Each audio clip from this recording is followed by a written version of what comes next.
안녕하십니까, 비너스입니다.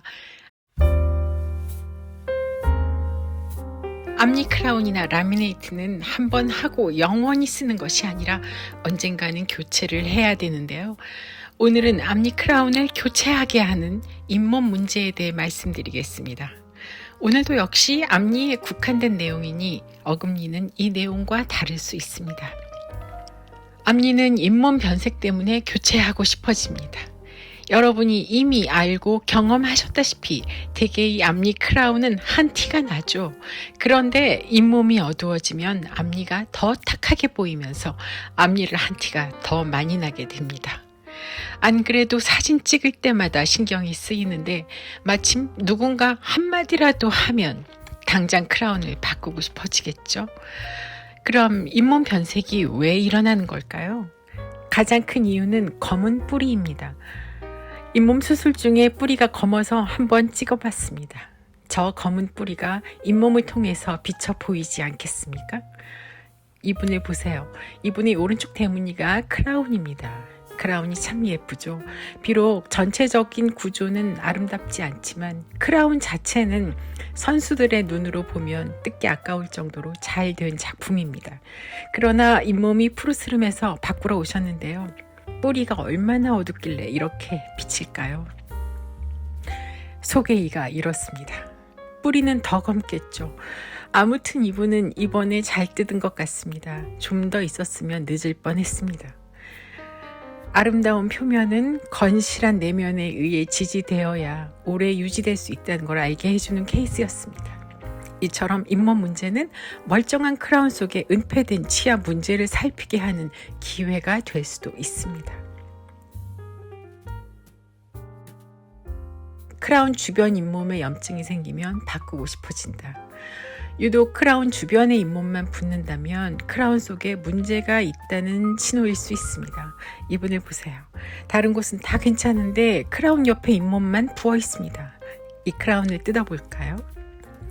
크라운의 내면이 심하게 오염되어 있습니다. 오랫동안 크라운이 새고 있었던 거죠. 크라운이 새면 썩은 물이 크라운 안에 담기게 되겠죠.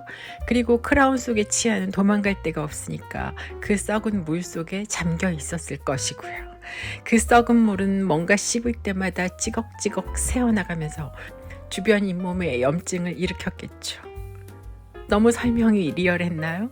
크라운 주변에 잇몸이 부어있다면 크라운의 밀봉이 깨졌다는 신호이니 속의 치아를 더 썩게 하고 싶지 않다면 뜯어보는 게 좋겠습니다. 다음은 잇몸이 내려앉아서 검은 뿌리가 직접적으로 노출되면 바꾸고 싶어 합니다. 세월이 가면 잇몸도 줄어들면서 뿌리가 드러나기도 하는데요. 자연 치아이거나 뿌리가 맑은 크라운은 잇몸이 내려가도 별로 신경 쓰이지 않지만 뿌리가 검은 크라운에 검은 뿌리가 드러나면 앞니 크라운을 바꾸고 싶어집니다. 이 뿌리들은 대체 얼마나 어두운 걸까요? 크라운을 제거해 보겠습니다. 역시 검군요.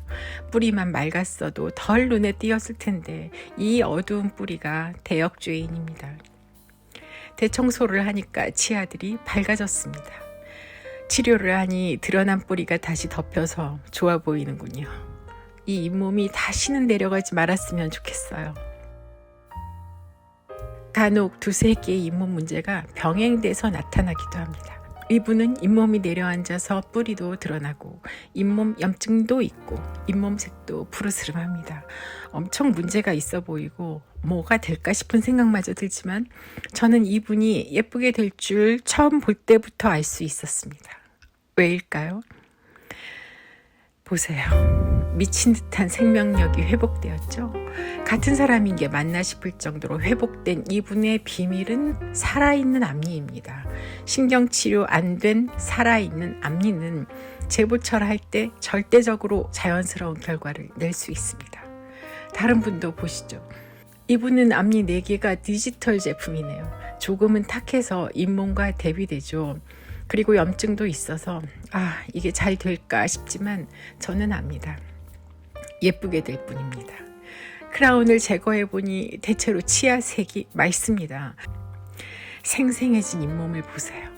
속에 이가 살아있고 맑다면 생생한 잇몸과 절대적으로 자연스러운 크라운이 가능하게 됩니다.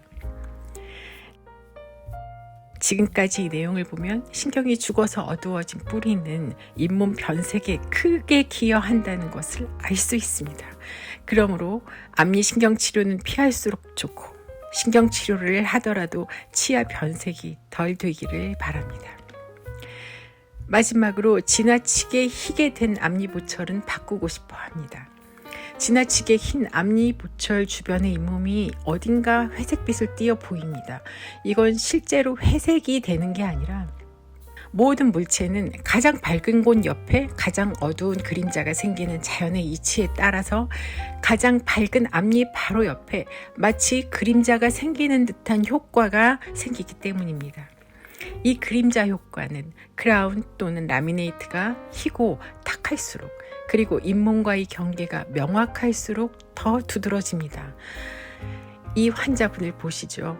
이분은 다른 치과에서 6개의 라미네이트를 했다가 재치료하러 저한테 오셨는데 마침 삭제 전에 자연치아 사진을 갖고 계셨습니다. 자연치아의 목 부분만 확대해서 보면 잇몸색과 비슷한 채도로 짙어지면서 자연스럽게 녹아 들어갑니다. 스며들고 녹아든다는 표현을 쓰고 싶을 정도입니다. 자연이란 게 원래 이렇죠. 이제 그 환자의 라미네이트 후 사진을 보시죠. 이 제품은 디지털 제품인데요. 디지털 제품이 다 그런 건 아니지만 이 제품은 희고 탁합니다. 목 부분을 보시면 이와 잇몸이 서로 스며드는 느낌이 없이 색이 분리되어 있습니다. 다시 비교해 봅시다. 치아와 잇몸이 서로 스며드는 느낌이 없이 명확하게 경계가 지니까 가장 밝은 라미네이트 옆에 있는 잇몸에 회색의 그림자가 지는 듯한 느낌이 드는 겁니다. 우리가 TV에서 보는 연예인 라미네이트 잇몸이 회색으로 보이는 이유는 이 목 부분의 그림자 효과 때문입니다. 이분은 14개의 디지털 크라운을 아날로그 크라운으로 재치료했습니다. 크라운들에게 약간의 노르스름함을 주니까 잇몸과 치아가 서로 스며들고 있습니다. 그러니 디지털 라미네이트나 크라운을 하실 때는 연예인 칼라 말고 일반인 칼라로 하시는 것도 좋은 방법인 것 같아요. 오늘은 앞니 크라운을 교체하고 싶게 하는 잇몸에 대해 알아봤습니다.